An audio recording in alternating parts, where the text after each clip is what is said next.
TVU, canal universitário de Fortaleza.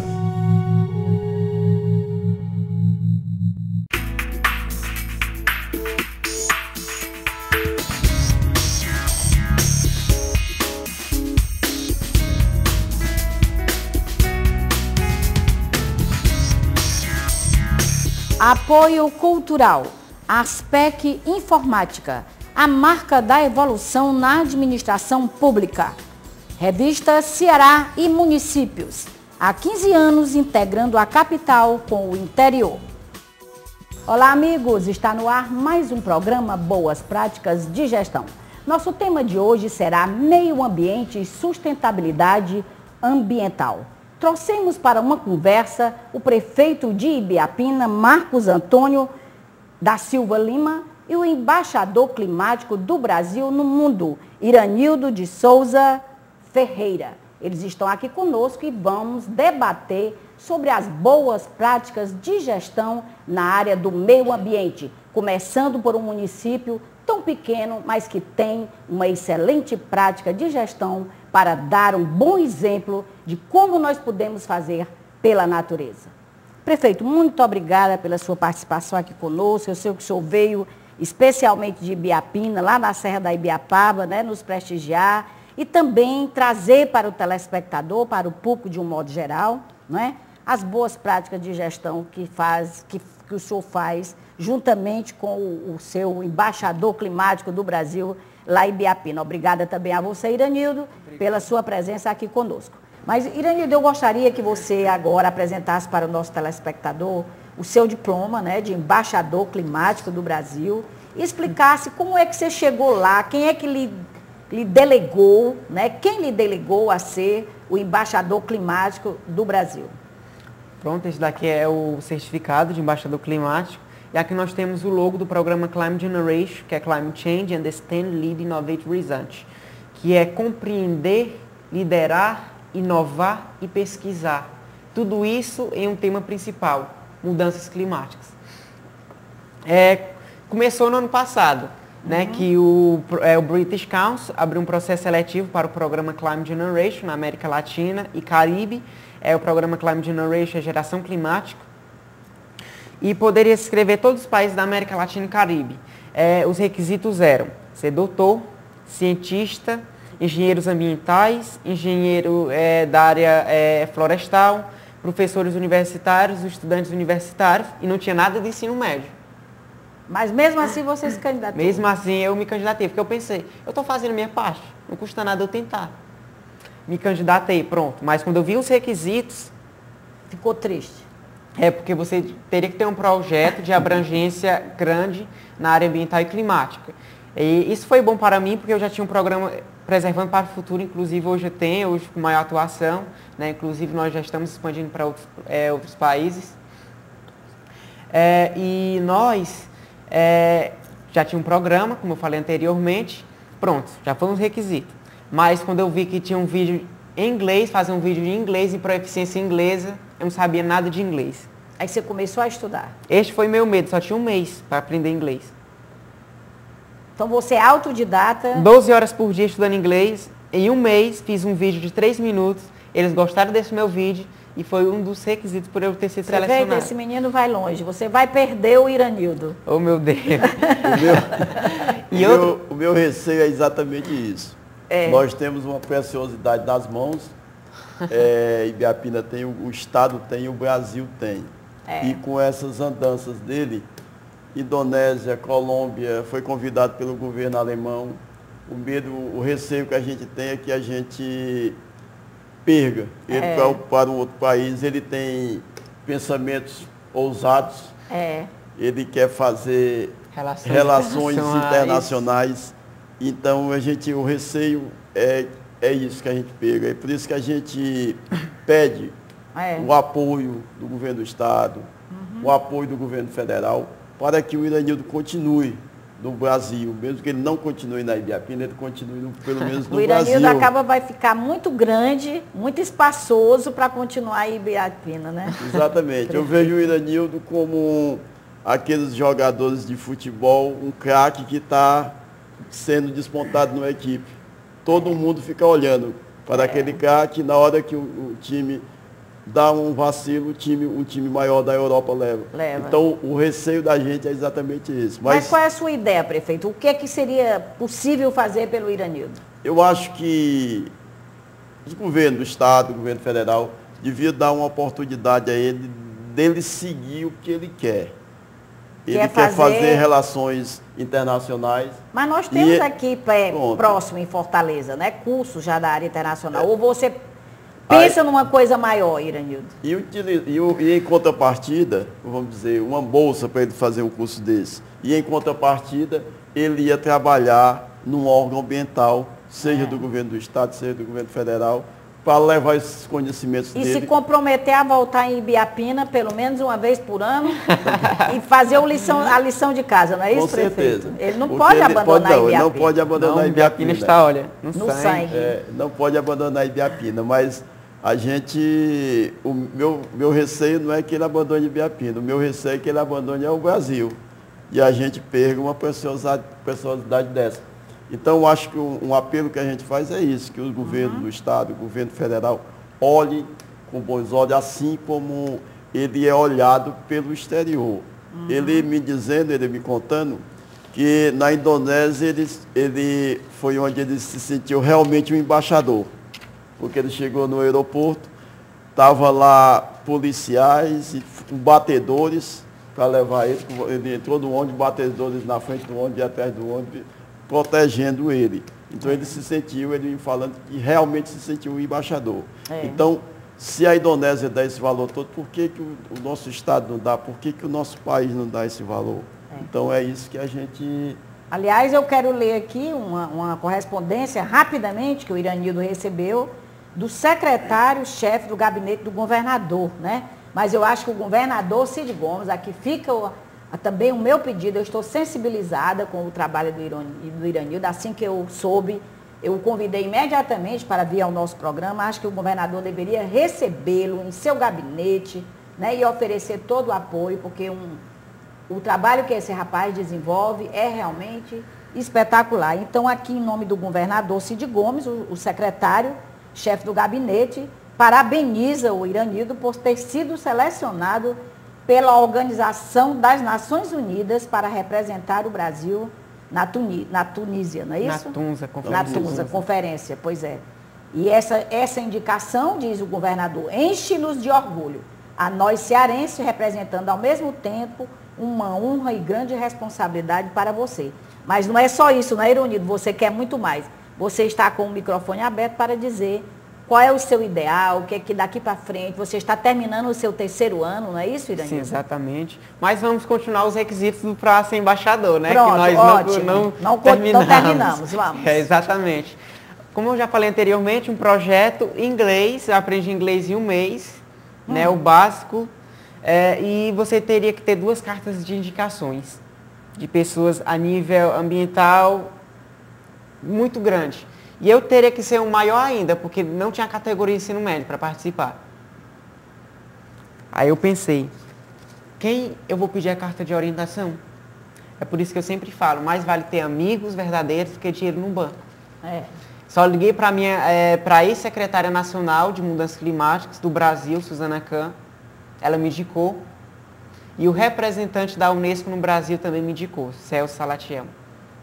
Você acha que isso foi o peso? Contribuiu significativamente para eu ser selecionado. É importante nós destacarmos que na América Latina e Caribe foram cerca de 2.600 inscritos, 108 selecionados, e eu, Iranildo de Souza Ferreira, tirei o 2º lugar na fase continental América Latina e Caribe. E só lembrando, né, representando nosso querido Brasil, Ceará e minha querida cidade de Ibiapina. Ok. Iranildo, como é que você sentiu lá o Brasil? Qual é a repercussão do Brasil perante esses países? Houve uma mudança de mentalidade? As pessoas olham para o Brasil de uma forma diferente agora? Sim. O Brasil olha de forma diferente, muito diferente. Porque o embaixador mais jovem do mundo... Não precisou ser formado, ter pós-graduação? Exatamente, e eu chego até mesmo de admirar de mim mesmo, porque Eu derrubei doutores, cientistas no processo do Climate Generation na América Latina. E na Colômbia você vai agora em novembro representar o nosso país, juntamente com representantes da Colômbia, do Peru, do Equador, da República Dominicana, do Chile, não é isso? O que vai ocorrer lá exatamente? Pronto, vai ser uma reunião regional do programa TUNSA, uma reunião continental, e o nosso objetivo principal é avaliar a estratégia jovem do Programa das Nações Unidas para o Meio Ambiente, criar uma rede juvenil a nível regional para aumentar o número de jovens envolvidos nas questões ambientais. E outro objetivo desta reunião é criar a Declaração Regional da América Latina e Caribe Jovem para as questões ambientais e também contribuir com ações para a próxima Conferência das Nações Unidas sobre Desenvolvimento Sustentável, a Rio+20, né? Que é a economia verde no contexto do desenvolvimento sustentável e a erradicação da pobreza. Muitas pessoas comentam que essa ideia de economia verde, ela visa muito mais a questão econômica do que realmente a economia. Você pensa assim? Não, o capitalismo pensa assim. Economia verde não. Porque a economia verde é o equilíbrio entre os 3 pares do desenvolvimento sustentável. O meio ambiente, a sociedade e a economia. A economia verde, diferentemente das outras dimensões econômicas, visa a erradicação da pobreza, visa o desenvolvimento sustentável, visa a preservação ambiental, diferentemente das outras correntes econômicas. O que você achou do Bolsa Verde, um novo projeto da presidente Dilma? Eu parabenizo, o Ministério do Meio Ambiente, em nome da ministra Isabela Teixeira e, consequentemente, a presidente da República, a nossa presidenta Dilma, pela atitude de criar a Bolsa Verde para a preservação ambiental. Já era hora do Brasil fazer isso. Ele já fez tarde demais. Porque os dados dos desmatamentos na Amazônia dizem que a Bolsa Verde já veio tarde demais. Mas veio, o importante é que veio. Vai resolver um pouco do problema. É muito pouco, R$300 a cada 3 vezes, né, prefeito? Ibiapina vai se candidatar? Tem condição de entrar nessa Bolsa Verde? Não, Ibiapina... Não pode, porque como é um novo programa, primeiro vai começar pela Amazônia, bioma Amazônia. Depois que vai se estender a outros biomas. Não virá para o bioma Caatinga, que é o nosso? Provavelmente sim, mas não agora. Isso será uma luta sua como embaixador. Com certeza. Não é? Você que conhece a realidade do Nordeste, da Caatinga, e como jovem, né? Seria talvez até uma bandeira, não é? Que você pudesse desfraudar em favor do Nordeste. Exatamente, o nosso bioma que é tão sofrido, está sendo tão degradado, e é importante nós lembrarmos que o bioma Caatinga é o único do mundo. Não existe outro bioma igual a ele. E nós devemos preservá-lo.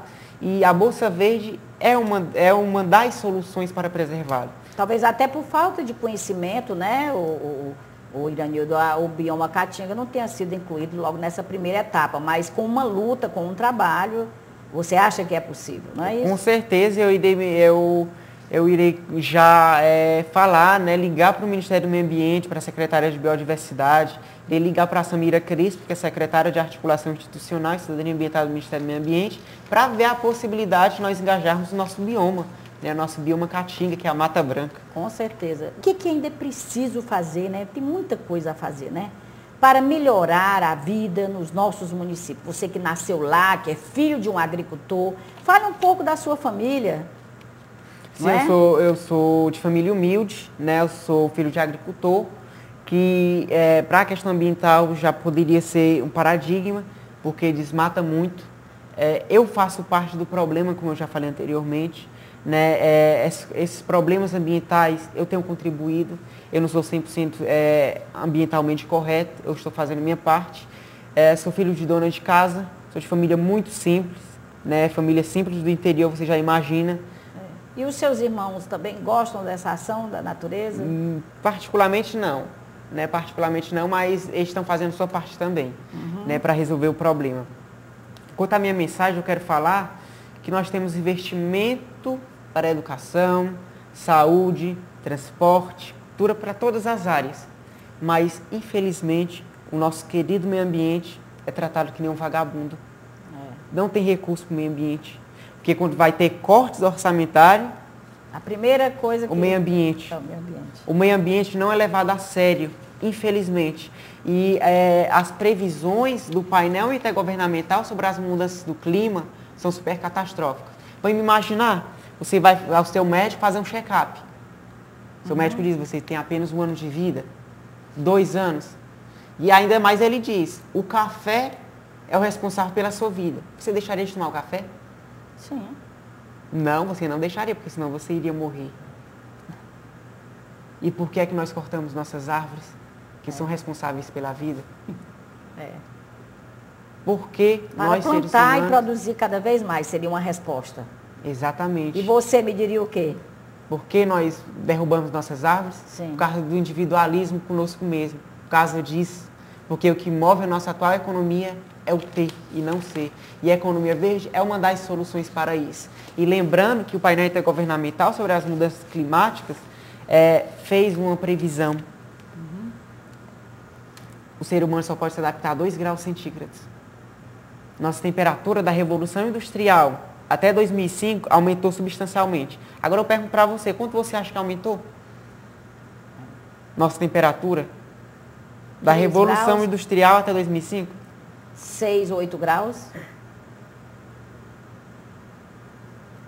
Nossa temperatura aumentou apenas 0,8 graus. 0,8 graus, imagine. Isto é que me preocupa. Porque as atitudes de vocês adultos me faz chorar a noite toda. Porque como é que vocês na escola nos ensinam a respeitar os animais, a não sermos mesquinhos, a cuidar da nossa natureza. E se vocês não fazem isso?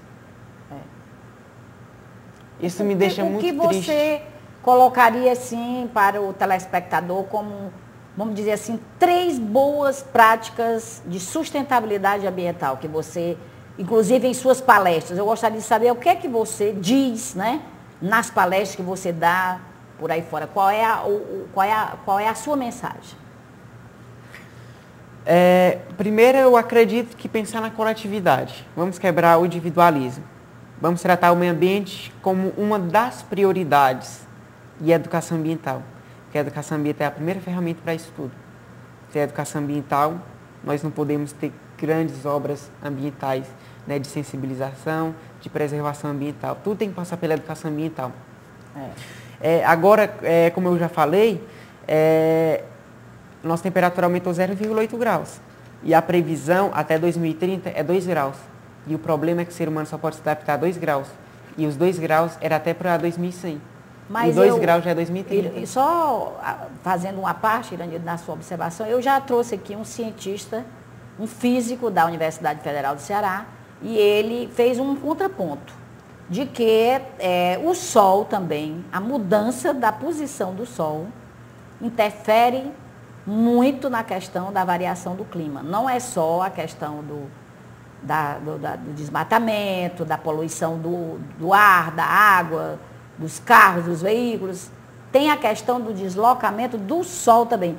Vocês estudam isso também nos países onde vocês estão? Existem questionamentos sobre a luz solar, a interferência da luz solar no nosso clima? Nós temos o IPCC, que é o painel intergovernamental sobre as mudanças do clima. É um painel científico da ONU, formado por mais de 3.000 cientistas. Em 2007, ele apresentaram seu 4º relatório de avaliação sobre as mudanças climáticas. E lá foi comprovado que as emissões naturais de efeito estufa, aí nós temos o Sol, o vulcão, não é responsável pela essa atual mudança brusca de temperatura. Porque nós temos 2 linhas, uma vermelha e uma verde. A vermelha é aqui. E quando colocados com as causas naturais, fica aqui. Agora, quando coloca as causas naturais e as antropogênicas, nossa contribuição, ela se iguala. Prefeito, falar em clima, eu sinto, nós temos um sítio na Serra de Guaraciaba do Norte, meu pai ainda é herança dos meus avós, e pelo menos uma vez por ano nós frequentamos o sítio Olho d'Água, que o senhor deve conhecer e passar ali na margem da estrada. Eu sinto que o clima da serra também caiu, ou seja, esquentou, não é? Esquentou. É verdade? O senhor sente isso também? Esquentou e muito, ocasionado principalmente pelo desmatamento. Acho que o O grande responsável por essa mudança de clima na Serra é o desmatamento e onde tem, na Serra hoje tinha rios que hoje estão totalmente secos, exatamente por causa do desmatamento. Né? E também, uma das causas também é o uso indiscriminado de agrotóxico, onde nas margens dos rios existem, em todos os municípios existem leis ambientais, mas nem poucos municípios colocam em prática essas leis. Então, o desmatamento ainda é um grande responsável por essa mudança climática. Hoje a Serra da Ibiapaba é comum dar 30 graus, 32 graus, quando a temperatura antiga, uns 5 anos atrás, 10 anos atrás, a temperatura máxima chegava a 22, 23 graus. Iranildo, voltando, não deu tempo para você responder, porque sempre tem uma intercalação e é o meu desejo de saber cada vez mais sobre você, sobre o seu trabalho. Eu gostaria que você falasse um pouco, voltasse nas conferências internacionais que você tem participado e até nacionais. O que você aborda? Qual é o tema, qual é o foco abordado pelo Brasil? Primeiro depende do tema da conferência, né? Porque são vários os temas que eu tenho participado: desenvolvimento sustentável, economia verde, mudanças climáticas, educação ambiental e o meio ambiente em geral. Só porque agora a minha prioridade é mudanças climáticas, porque é uma questão de própria sobrevivência agora, as mudanças climáticas. E nós temos mostrado a posição brasileira, né? Inclusive, ano passado, no México, na 16ª Conferência das Nações Unidas sobre as mudanças climáticas, o Brasil divulgou seu segundo inventário de emissões de gases de efeito estufa, né? Que faz parte da segunda comunicação brasileira, a Convenção Quadro das Nações Unidas sobre as Mudanças Climáticas. E lá nós temos o perfil brasileiro, quanto o Brasil emite, o que ele vai fazer para diminuir essas emissões. E basicamente, a minha função é mostrar ao mundo esse inventário brasileiro de emissões de gás de efeito estufa e quais as possíveis ações para mitigar e a se adaptar às mudanças climáticas no Brasil, pensando no coletivo, né? Pensando no mundo, o contexto brasileiro e o contexto global. E quais são essas principais ações? Por exemplo, nós temos uma meta audaciosa de reduzir pelo menos em 25% o desmatamento na Amazônia. Isso foi uma meta assumida pelo Brasil em Copenhague. Educação ambiental, o Brasil é signatário nesta parte. MDL, o Mecanismo de Desenvolvimento Limpo, o Brasil é o 3º lugar no mundo, mas poderia ser o primeiro. Nossa meta é chegar no primeiro, mas é importante nós destacarmos que o Brasil foi o primeiro país do mundo a ter um departamento de Mecanismo de Desenvolvimento Limpo. E isso é uma grande ação. E juntamente com outros países, a gente tenta consolidar ações, né, pensando na coletividade, né, porque o nosso planeta, o nosso futuro está em perigo. E eu, como jovem, os demais jovens, nós não podemos esperar outra geração ou talvez uma Rio mais 40 para agirmos, porque nós temos um pouco espaço de tempo para reverter a situação. Porque acabar com mudanças climáticas, em 2007, foi comprovado que as mudanças climáticas são inequívocas. Porque a minha geração, a nossa geração, tem uma fé, meio que um dogma na ciência, porque a saúde já curou tantas doenças, que futuramente não pode curar o câncer, a AIDS. Mas as mudanças climáticas não tem cura, porque já chegou a um ponto que não pode mais acabar. Nós podemos reverter a situação, né? Através de medidas de mitigação e adaptação. E é isso que a gente procura nessa conferência. O que os países vão se comprometer. E entre esses países que você tem participado, qual é o que está em melhor situação e em pior situação, fazendo o paralelo? Primeiro, cada um tem a sua contribuição, né, no problema. A gente pode dizer que a Holanda é o mais limpo, porque a Europa tem, no contexto histórico dela, feito muito, muito pelo problema. E se nós formos comparar as emissões da Europa e a do Brasil, as emissões já emitidas de gases de efeito estufa, nós vamos chegar à conclusão que a Europa emite mais. Porque quando os portugueses vieram para o Brasil, nós tínhamos índios. Na Europa já tínhamos estradas, eles já tinham começado muito tempo a poluir. Ou seja, a Holanda, os outros países europeus com as suas ideias verdes, suas bicicletas, suas sacolas, Está meio que um arrependimento de tudo que já fez. Mas pelo menos estão arrependidos. Fizeram a sua parte. Exatamente. País limpo, muito a Europa agora. Né? Temos o caso da Polônia, Dinamarca. E 2 vilões são os Estados Unidos e a China. Importante nós destacarmos que os Estados Unidos é o vilão dos vilões. E a China está começando. Está começando. E na Convenção 4 das Nações Unidas sobre as Mudanças do Clima tem essa dicotomia entre os 2 países. Porque os Estados Unidos não aceitam a China como uma potência mundial. Por isso, ele só vai assinar o novo protocolo sobre as mudanças do clima, que o protocolo de Kyoto vai se expirar ano que vem, em 2012, e este ano nós estaremos indo para a África do Sul, para a Conferência das Nações Unidas sobre as Mudanças do Clima, em Durban. E a gente quer renovar este protocolo. Né? E os Estados Unidos só vão assinar, se a China assinar, a União Europeia só vai assinar se a China e os Estados Unidos assinarem, e o Japão só vai assinar se os Estados Unidos assinarem. Ou seja, tem que ter um raciocínio lógico para entender isso. Com certeza. Iranildo, eu quero lhe agradecer mais uma vez. Foi maravilhoso estar com você. Quero parabenizá-lo pelo seu trabalho. Não esqueça a sua Ibiapina. Não abandone nunca a sua Ibiapina, porque foi de lá que você bebeu esses conhecimentos. Foi de lá que você teve toda essa inspiração, né? Com certeza você vai alçar um voo mais alto, porque você é um menino inteligente, capaz, está empenhado nessa bandeira, vai ajudar todos nós, como jovem, né, cheio de ideias, e vai participar, e vem participar no dia 21 de novembro de um grande evento intercontinental que vai acontecer aqui em Fortaleza. A abertura será no Parque do Cocó, né, o Encontro Intercontinental sobre a Natureza. No dia seguinte, à tarde, você vai fazer uma palestra neste evento, a convite, de imprensa, e uma coletiva de imprensa, a convite do Claudionor Araújo, que é o coordenador do IAB. E ao senhor, prefeito, eu quero parabenizá-lo também. O senhor tem lá boas práticas de gestão na área ambiental. A gente sente a sua boa vontade em apoiar o Iranildo, né, esse jovem.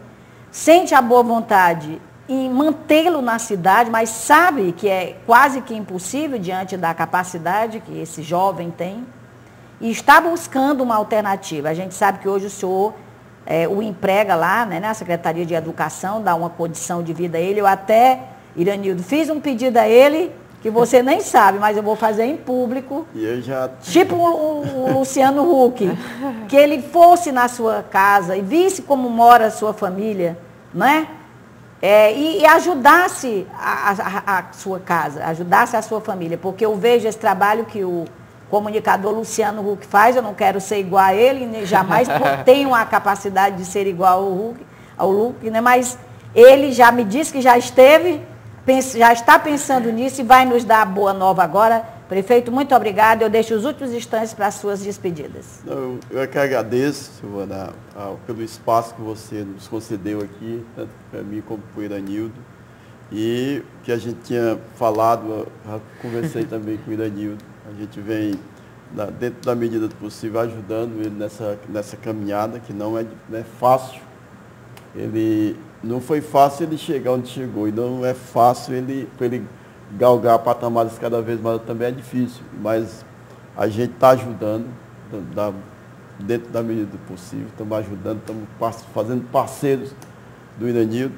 E com relação a esse problema, a gente já nos antecipamos, já mandamos uma pessoa lá fazer as medições lá, a gente já começa essa obra lá, onde com certeza vai dar mais conforto para você e para a sua família. Então eu agradeço mais uma vez a você pelo espaço, pela audiência que é o seu programa, e eu preciso contar com a sensibilidade do governador Cid Gomes, da presidenta Dilma, para que ajudem o Iranildo, porque ajudando o Iranildo estará ajudando Ibiapina, estará ajudando o Ceará, estará ajudando o Brasil. Então é isso que a gente quer e a gente se sente satisfeito em estar aqui. Parabéns, Iranildo, parabéns você pelo seu programa. Obrigada. Eu aqui só gosto de falar de coisas boas, viu, Iranildo? Você quer dizer mais alguma coisa? Eu, em nome do planeta, quero agradecer a você pela oportunidade de nós estarmos sensibilizando as pessoas. Quero falar que não deve parabenizar pelas minhas ações, mas pelas nossas ações.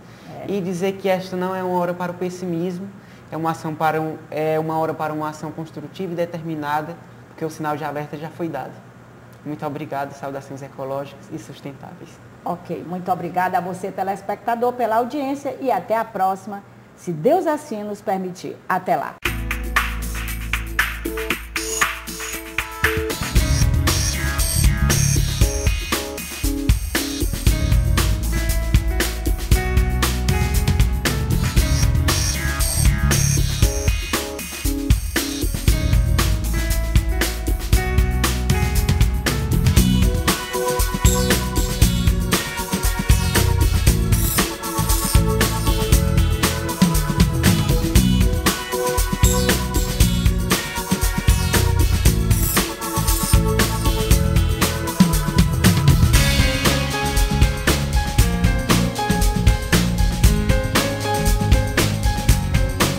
Apoio cultural, Aspec Informática, a marca da evolução na administração pública. Revista Ceará e Municípios, há 15 anos integrando a capital com o interior.